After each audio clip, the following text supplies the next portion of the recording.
доцент доктор Гзим Реджепи. Неговата приказна во мојот пат до успехот.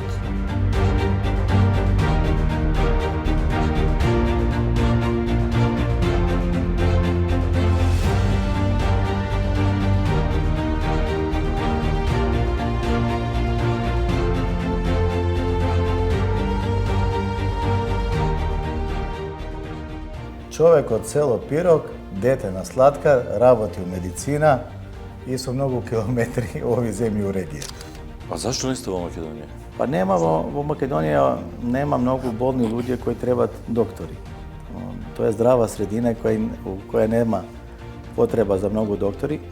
Малку шала. Затоа што го обожавам овој вас сарказам, толку ми се допаѓа. Ова јас тоа е прашање кој јас си поставам на себе си многу често. Не се гледам у старост у Хрватска. Ќе имавте ли оваа кариера во Скопје како сега во Загреб? Мислам дека не.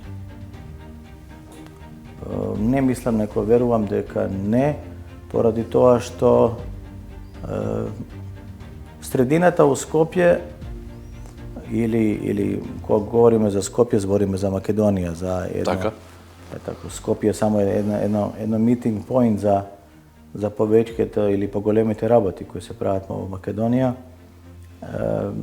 Мислам дека ова школа што сум ја завршил тука, не мислам само на формално образование, него мислам на некои односи со луѓе, со општество.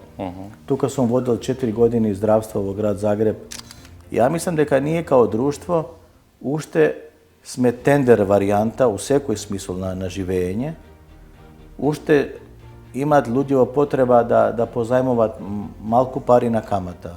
Уште имат потреба да направат мала услуга за мали пари. Јас мислам дека ние у тој образовно одгојни систем, значи колку и да сме против таа некоја Југославија, о која ние сме учеле, да ви кажам дека у тоа време кај нас у село не може да идете у училиште со не средени ногти. Секој лето, значи ќе завршиш медицина и после тоа 2 месеци ќе работиш у Сладкара. Тоа беше нормално. Јас и сега, мислам, мене не ми е тешко да влегувам. Не е ни за тешко, ни за срам, што тоа е фамилиарен бизнис на крајот од денот. На крајот од деновите кога се отвори болницава, ја им реков на отворење, јас сум дете кој се родил у Радиона, у Бела Кута, само таа била сластичарска, ова е докторска. И таа е подобро, таа мирисаше на ванилија и чоколадо, него ова сега. Тоа е нашата вистина. Со Бандич станувате неверојатни пријатели и го испуштивме моментот на таа вечера на која што бевте, тогаш почина, пред вас почина практично? Да, ние тој ден са Бајле бевме на бурек на пазар, тука еден познат, има еден наш македонец кој продава бурек, познат е у Загреб. Кај него го водивме шејк Алабар на бурек. Значи шејкот од Дубај, Мохамед Алабар, го водевме тамо на бурек, он дојде тамо беше план една голема инвестиција у Загреб. Ова што работат Белград на вода беше проект и Загреб на Сава. И бевме до некој така 10-11. После отидовме кај еден мој колега у Брезовица, тоа е едно место до Загреб, каде Бандич готвеше гулаш и некои филеки. За мене гулаш, поради тоа не јадам свинско, телешко, за нив филеки. И у понеделникот, тоа беше сабота, и у понеделникот требаше да биде опериран кај нас. Имаше операција на гласници, закажана. И ние таму бевме до 6-7, немаше никакви знакови на болест. После отидовме кај Сергеј дома и таму гледавме телевизија, фудбал. Он у некој време и заспи гледајќи фудбал. И кога се дигне од маса кај што лежевме, да оди до кујна да пие вода, падне, пресече и мртов. Го реанимиравме, дојде доктори од хитна помош. Јас со него и со нив заедно го интубиравме, го ставивме на Лукас, на апарат за масирање на срце. Добивме тамо и ритам и го пративме на Свети Дух, тоа најблиска болница. Од тоа место што беше, тамо пак го вратио живот и после тоа влезе во една систолија неповратна. Резултативе беа дека се работел за масивен инфаркт. Он, на жалост, беше многу болен, неколку пати teška belodrobna embolija i to sve. Mnogo nediscipliniran beše kako čovjek i golema mu beše želba da počine kao gradonačelnik, može bi Gospod mu dade i ta prilika. Beše vremena na korona, kad je bila ona возможен organizacija na pogreb. On imaše, valjda poslije Franja Tuđman, najgoljem pogreb u Hrvatska. I u to, da kažem, ne vreme. Danes, ko gledamo tova perspektiva, mnogo su mu blagodara na naše prijateljstvo. On беше jedan čovjek koji ne беше optereten ni so vera, ni so nacija. Ви недостасували како другар? Moram da vi kažem da kad često go spomenem i u određenim momenti mi nedostasува. Imaše nevjerojatna snaga. Mnogo ljudi mene koja me poznat i vika da be ti mnogo работиш, ovakav si, takav si, kako stignuvaš, sve ne mi je jasno. I ja sekojaš mu se diviš na neko kako stignuva. Dizanje u 5 sabajlje, trčanje sekoj den. 10 km trčаше u staza, u 6 sati na rabota, sekoj den imaše od 15 do 20 aktivnosti, u kojoj on беше prisaten i sekade go imaše i sve stigaše со nekoja volja. Bivanje na gradonačelnik za mene ne je politička funkcija. To je nekoj izvršen menadžer na komunalne aktivnosti. Ako za to nemaš strast, to brzo će te umori.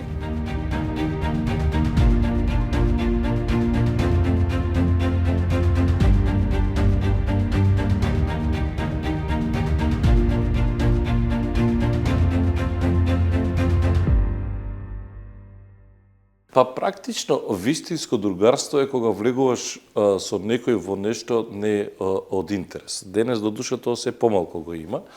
Умеш ли да препознаеш, вие доктор сега сте конзул на, така, македонски конзул овде во Хрватска.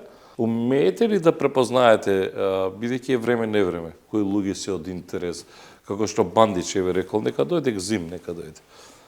Умеете ли да препознаете кој е од интерес, кој е вистински пријател, кој е вистински другар кога ќе паднеш во, не дај Боже, неволја, дали има на некој, бидејќи секогаш се бројат на една рака луѓето. Видете, оној кој мисли дека нема да погреши во животот, тоа не е голема заблуда. Апсолутно.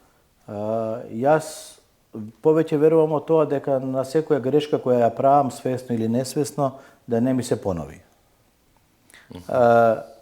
Ке се вратам на еден дел, има еден цитат интересен у Куран, вика: zaista stvarno pomeđu vašite sopružnici i deca i bliski ljudi postoje golemi neprijatelji. Znači, to provedeno u normalno živenje. Najgolemo zlo može da ne napravi samo onaj koji žive sa nas i koji ima prilika. Ne može da ne napravi zlo onaj koji ne žive sa nas u Makedoniji. Najgolemo koji mi pravi, on je doma ili jas na mojve doma, pa na komšiji, pa na ulica, selo, grad i tako kako ide. Životot je poln so predizvici. Mislim дека bivanje na počasен konzul je golema čest da zastupuješ država od koje dođeš. Ja sam od 2009. počasен konzul na Hrvatska sa sedište vo Zadar. Ja ne znam da li sam dovoljno napravil za svoja zemlja. Ja pokušavam da ja sa svoj život bidam nekoj ambasador, bez mandat, da nekoj koja ke pomisli na Albanec, a da mu bide Gzim u glava, kao pozitiven. Na čovjek od Makedonija, makedonski državljanin, da mu bide Gzim u glava. Koja ke ima predstavka na jedan, da kažem dete na slatkar, musliman, od verska zajednica, da mu bide Gzim u glava. Sve to da čovjek u ova vreme kombinira ne je lesno. Toj srednji otpad, toj umereniji otpad je najdobriji otpad. Procena na ľudje je najgolema ili najneizvesna investicija u čovečki od život. Ali, znate, jas kako razmislujem? Da li grešam? Da. Ja se gledam sekoja prilika ko odgajanja na deca. Moje da im nudam najdobro to. Ako go zemat, super za njih i za mene. Ako ne, bar znam deka ja svojata delnica, ja svoj del sam го odработил kako spada i сега ќе видиме што понатаму. Mnogo je nelagodno, nelesno da komentiram дека сум сигурен у проценка на луѓе. Јас идам од таа претпоставка. Ме требаат, ке се јават, ја не се лутам некој која ме бара од 3 сабајле, дека има температура. Јас сум забрал таква работа. Можев да работам у шалтер од 8 до 4 и после 4 никој нема да ме бара. Оти знае дека не може да плати сметка од 5 навечер од кај мене дома. Ама ако сум земал работа дека сум на услуга и сум му дајал на човек телефон, тогаш твое да се јавиш. Покушавам да ја завршам својот дел на најдобар можен начин. Секогаш има незадоволни и секогаш ќе биде, али јас сум у некоја фаза да више не се оптеретувам со тоа што мислува некој, што е неговата перцепција за мене. Голема е психичка стабилност кога ќе дојдете у ситуација да немате потребе да се оправдувате више. Тоа е најголемиот успех. Ова е моје мислење и зашто да или не, еве така си мислам и држам до тоа дека треба на човекот да му се даде прилика да биде свој. Макар криво. Ми е здрав да се накашлам. Не готово. Докторе, завршува таа приказна со јавното здравство. Се решавате на чекор да одите да бидете приватњак или отварате специјална болница овде во Загреб. Примамет, вложувате 13 милиони евра. Претпоставам тоа си кредити сега така дужите по банки. Зошто? Колку време размислувавте? За колку време ја направивте? Секој од нас има некои цели во животот, а некојаш прилика, како викат, прилика чини лопова.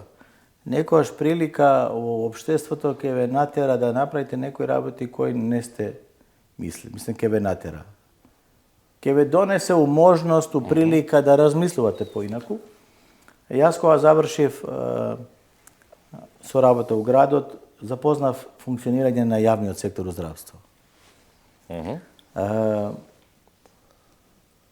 Имавме голем минус и размислував што да правам да зголемам приходи. Колку ви беше минусот? Кога влеговте? 800 милиона куни. Куни, колку е тоа во евра? 110 милиона евра. И после 4 години колку ставивте? 300 милиони куни депонирани у жиро сметки на сметки на болници во Загреб. И плюс изградба. Законот на здравствена заштита во Република Хрватска вика вака: вишок на приходи у однос на расходи. Значи, не зборува законот за здравствена заштита за добивка. Значи, разликата помеѓу заработка и трошкови треба да се реинвестира у јавно здравство. И ние реинвестиравме. Набавка на опрема, средување на простори и 2 нови болници градивме, една нова гаража у склоп на болница, една дневна болница и останевме дека секоја болница треба за минимално 3 плати да има депониране на жиро сметка на банка. И кога излеговте, колку оставивте плюс од минус? 300 и нешто милиони куни. Тоа во евра колку е?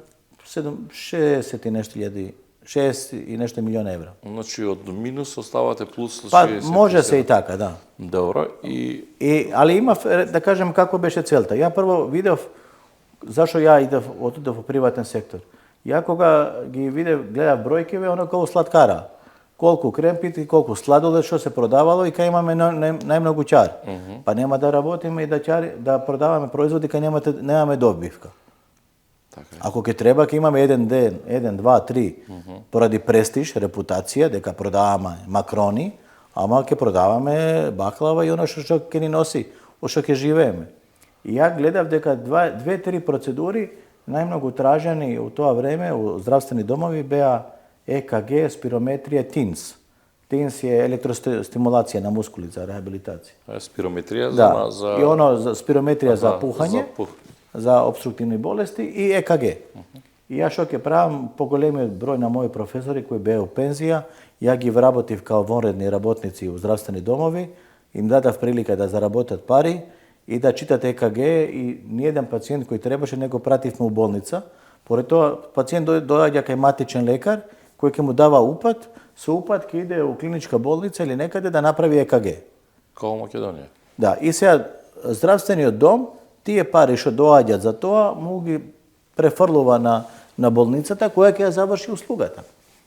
I ja koja gledam što se raboti, ja barav nekoliko firmi koji prodavate EKG i spirometri, vikam da treba došlo vrijeme da ne dat nekoja golema donacija.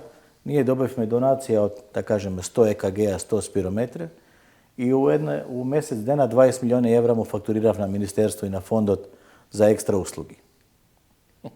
Znači, u prvite 6 mjeseci nije iskočivmo od minus. I me bara ministerot i vika samo da znaš da je kao ove dve uslugi, ke go namali ime vrednosta na ta usluga, pored toga što nije smo imali, da kažemo, 1 milijun evra za ta usluga, a ti si napravili 1 milijun proceduri i poveć ta usluga nema da košta 5 evra, nego košta 1 euro. I ja tako samo se preferluo. Samo rupi u zakonu na taka gledav me kako ke čarim. I napravim me profitabilno javno primarno zdravstvo u Zagreb i ja počnem 2012. imam neka privatna poliklinika koja raboteš inicijalno medicina na spavanje ili sleep apnea bolesti. 2013. do 2017. je vodeš jedan moj kolega i poslije koja završi počeo malce da se zanimavam sa toa, dojde korona, beše vreme kakvo beše i ja si mislim, niko ne zna što se dojde, što ke bide, ajde da otvorime laboratorij, da imamo i rengen, znači ne može me nije ni jedna procedura. Nije pacijent od kad dođeš kaj nas, mora da ima test da go pregledam, mora da ima test da ide da vadi krv, mora da ima test za rengen. I taka trgnav malce pomalce, otvoriv me prva bolnica u vremena korona, čim završi korona ni otvoriv me prva. Posle godina dana počev me da fantazirame, da pravime planovi za pogolema bolnica. Evo, već je godina dana, odnosno točno od 23. maj službeno ko smo otvoreni. Pre toga 3 mjeseca imavme, da kažem, jedno taka mekano otvaranje bez najave da vidimo koliko ke rasteme sami od sebe, koliko ke ne prepoznat pacijentiva, da niko ne zna da smo otvoreni. U minatava godina napravimo poveć od 200 operacija, od koji nekoj mnogo komplicirani operaciji na, da kažemo, Jehovini svjedoci koji niko ne gi operiraše, to se Jehovini svjedoci, znajte, oni se delna katolička crkva koja verува deka ne verovat, nego ne priznavat transfuzija na krvta i krvni derivati.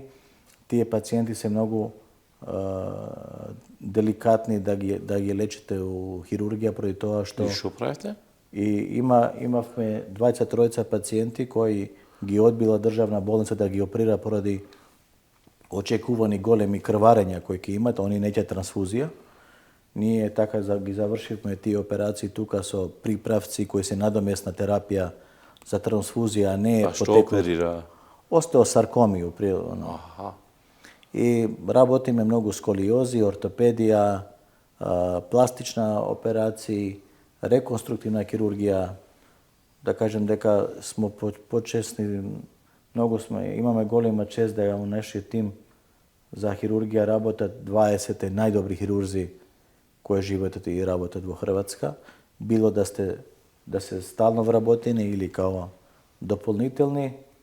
I to ne čini mnogo taka ponosni, deka možeme da terame uše podobro, 20 akademici rabotat, akademik Samaržija za bilodrobne bolesti, akademkinja Šitom za dermatologija, 26 profesori, 14 docenti i mnogo dobar sestrinski kadar. Koliko vraboteni imate? 69 vraboteni za stalno rabotno mjesto i 10 rabotnici koje se rabotati u uslužnoj djelatnosti, čistenje, call centar i ovakva servisi i 116 na dvorištu.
Реджепи дипломира на Медицинскиот факултет во Скопје во 2001 година.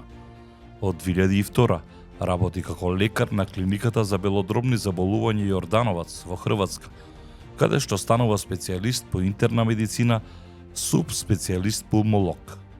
Предавач е на Медицинскиот факултет и на Политехничкиот здравствен во Загреб. Докторската дисертација ефикасност и безбедност на долготрајната употреба на силденафил во третман на пациенти со пулмонална хипертензија ја брани на Медицинскиот факултет во Загреб во 2017 година. Колку чини инвестицијата, ние ја видовме, секако ќе ја покажеме, прошетавме со вас. Ова е огромно здание, направено на вистина по, не знам, екстра стандарди.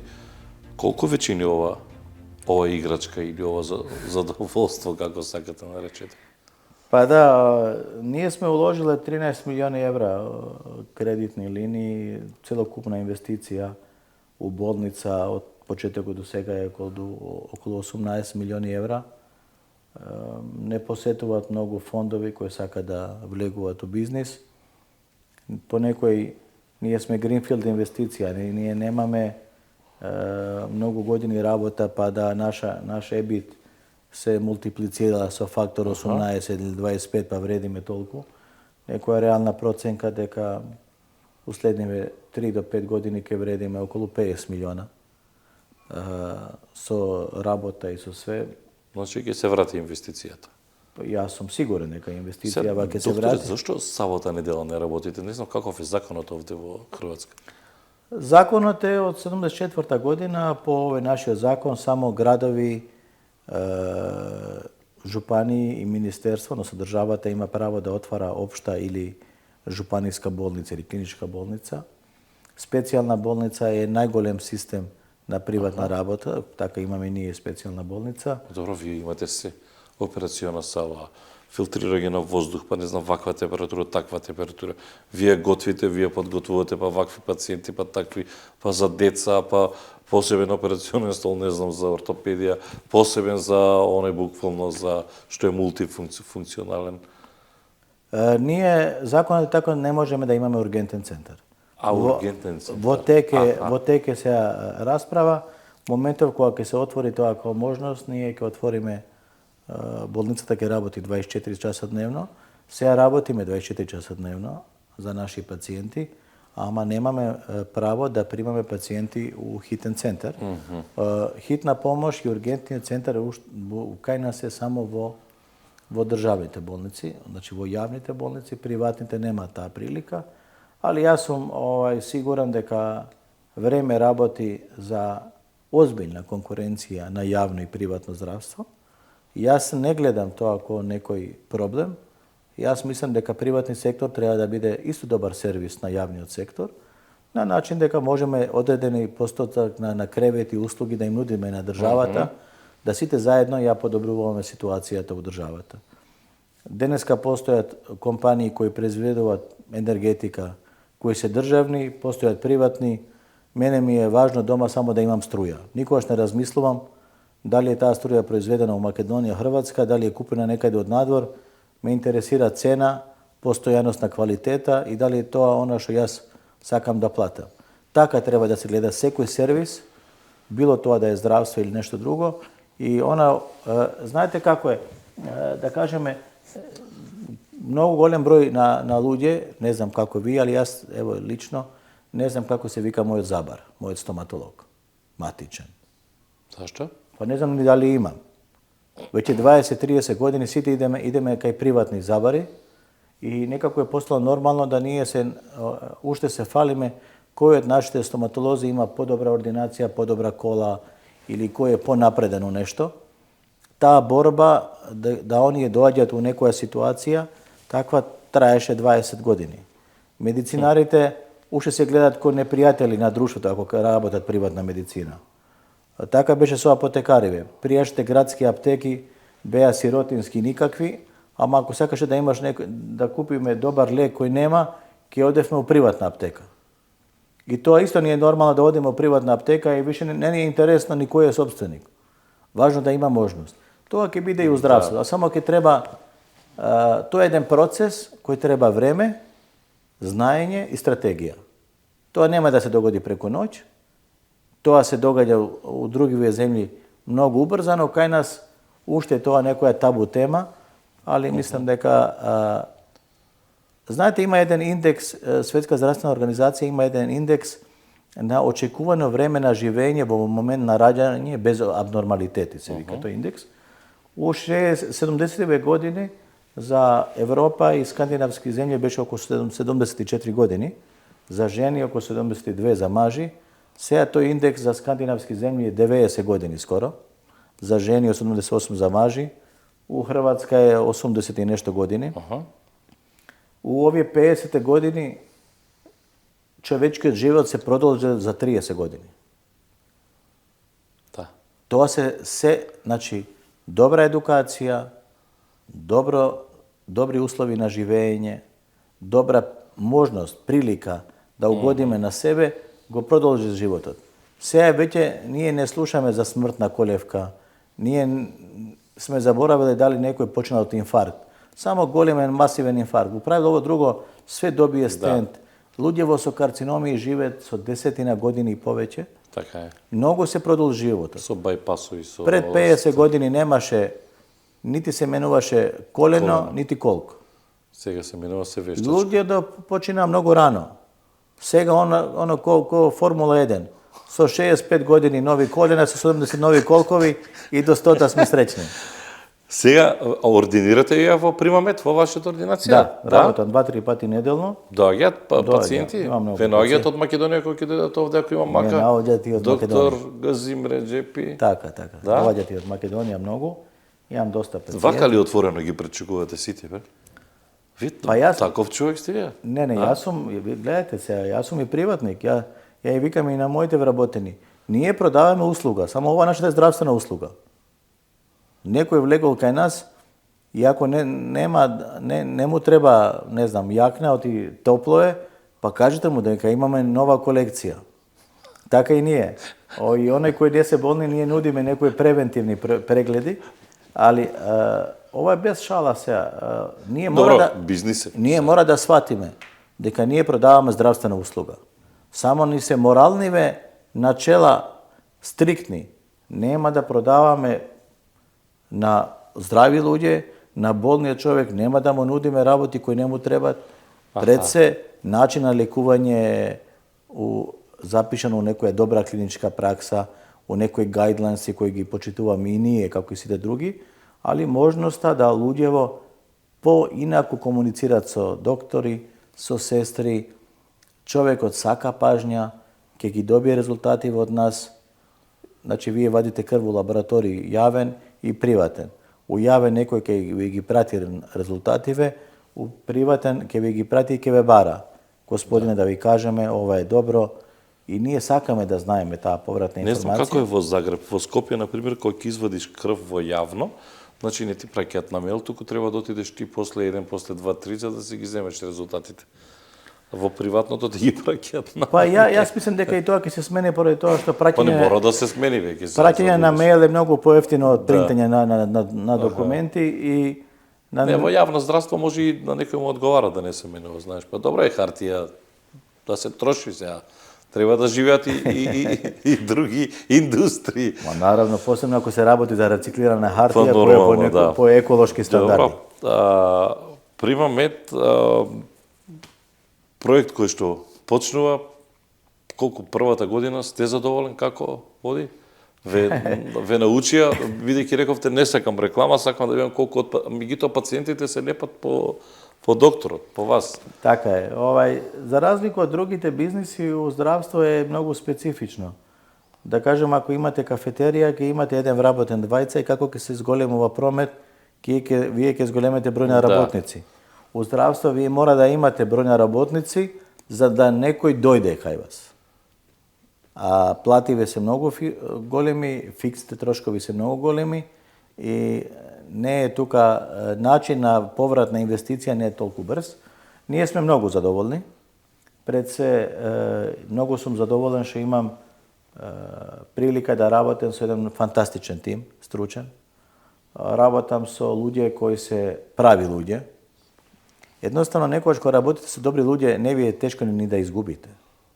Знаете, онај осеќај, моje е да партиципирам у Олимпијада.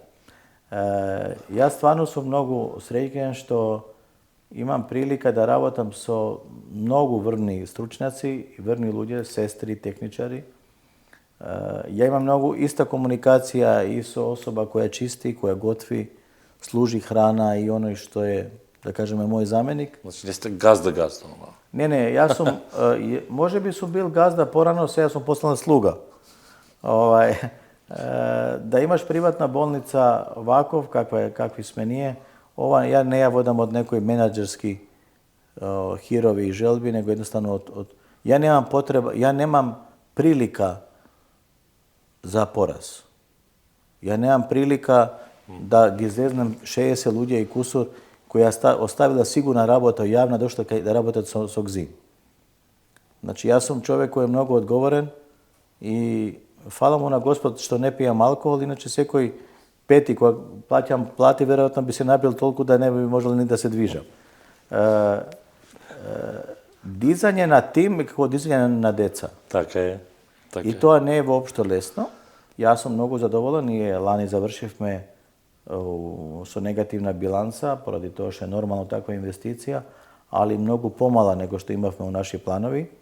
Очекуваме дека ова година ќе бидеме некоја позитивна нула, али она што е добро да ни се враќат пациентиве со препорака за други пациенти, ни се враќат со желба да не се враќат физички, него со комуникација, со мејл, со препорака. Тоа е најдобрата реклама. Тоа е враќање. Од глас на глас. И мислам дека како светот иде и како потребата за комоција на човекот у ово општество ќе биде уште поголема, ќе биде поголема и важноста на болница во една средина. Да не отварате у Македонија или не? Ај, не ги нервирате. Не ги нервирате. Ова година отвараме Словенија и веројатно крај на година или почеток Бања Лука, али Македонија ни е тајна желба. Ке видиме, ке дојде и тоа време.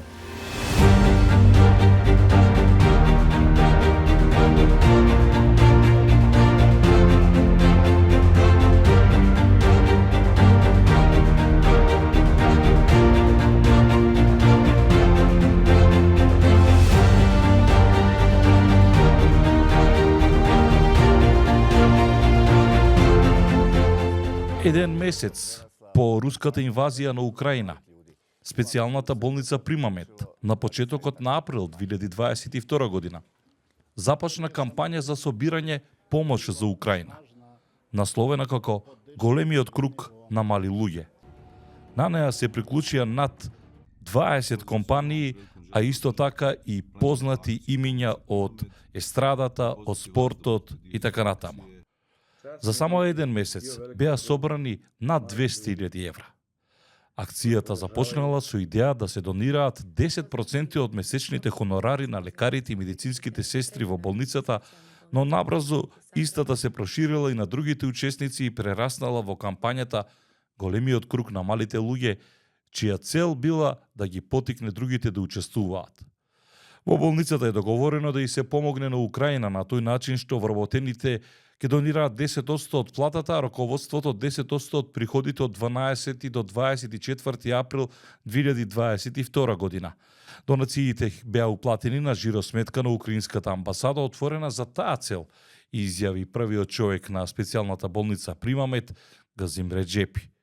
Инаку, во акцијата беа вклучени голем број на познати имиња, како Джибони, Славко Голужа, Енис Бешлагич, Зухра, Борис Новковиќ, Матеја Ковачич и многу други. Многите време да пишувате? Ова е ваше Газим Реджепи, записи од наши стварности. Така е. А што е?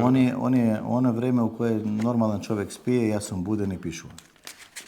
Ова ќе ми го подпишете, бидејќи е за мене. Важи. Како беше она, не е секој ден Бајрам, кај беше тоа имаше? Првиот текст. Првиот текст. А што е идејата на тоа? Не е секој Па ја ден. не знам, како дете, u pravilu koga bi sakal nešto što ne mi pripađaše, дозволите. Добро. И кога би барале од мајка ми. Ние Бајрам сваки И вие ову секојаш зборевте, не е секој ден Не е секој ден Великден, Великден, нас не вика не е секој ден Бајрам. И така пишува тука, ние Бајрам сваки дан. И помисал на секој Бајрам и тоа, дека сме барале нешто кое не треба да го имаме. Добро, вака ви дојде за да го Јас сум бил 8 години председател на исламска заедница у Загреб, тука. И у тоа време имавме еден часопис на таму у заедница, еден билтен месечен. Ја бев главен уредник и правило пишував колумни. Ти новинар си. Значи ја Доктор, новинар, бизнесмен, да, пишував колумни у тоа време и кога дојде корона ми беше досадно, многу време дома и почнев да некои комунални текстови да ги исчистам од некои технички детали и тоа собрав у една книга и тоа се записи од нашата стварност. Добро. Сосема за крај. Бидејќи говоревме за тоа како вас ве воспитувале. Како вие ги воспитувате вашите деца? Ја на својот син за 18-ти роден ден му поклонев едно големо писмо кое му виси на зид. Писмо. Писмо. Ја реков дека му поклонам нешто многу приватно, нешто што би сакал јас да имам од татко ми. У тоа писмо сум му напишал све оно што му е живот. И на крај сум се потпишал и сум му напишал дека ова писмо би сакал да ја оставиш на своите деца, бриши моје име, потпиши свое и шалји далje. Углавном му пишувам дека треба да ја почитува мајка и секоја жена на овој свет. Треба да биде најдобар у љубовта со својата сестра и да никогаш нема некој кој ќе влезе помеѓу нив. Да има друштво кој ќе го почитуваат, кој го сакат Господ и кој ќе работите заедно во некој пат на правда, мир и среќа. Само тоа може да донесе на крајот на краиште среќа. Да биде честит, нормално одгоен, да не биде хвалисаваст, да не биде охол, да не биде препон со себе и некои негативни склоности. Углавном едно долго писмо кое му виси на зид у соба и неколку ливчиња му испринтав да ги чита секој ден. Али она што сум му напишал на него и што сум му кажал секој ден, би сакал све тоа да гужва, да фрли и да го почне со живот, да го живи онака како што он мисли да е најдобро. Јас би сакал многу да не бидат деца од Гзим, него да бидат Един и Аиша, да бидат своји, да бидат почитувани од луѓе во што работат и сакани од такви луѓе. Тоа е најголемата мака на модерниот свет и многу малку луѓе се сакани од своите луѓе и почитувани од своите луѓе, ама тоа нема да го признават. И един доктор ќе биде или не? Един ќе биде математичар, феровац, односно стројарство ќе иде, Аиша ми ветла дека ќе биде и сладкарка и докторка, два во еден. Она ќе извлече цела ситуација. Ми беше многу драго што бевте дел од овој серијал Мојот пат до успехот и посакувам многу успех понатаму и со работата и со Прима Медика. Многу здравје и да не се видиме Прима. А во Скопје доаѓате или не ме прашав тоа? Знаете да доаѓате? Во Скопје доаѓам многу често. Епа јавете се. Ке се јавам. Јавете се. Ке се јавам. Секој е добро.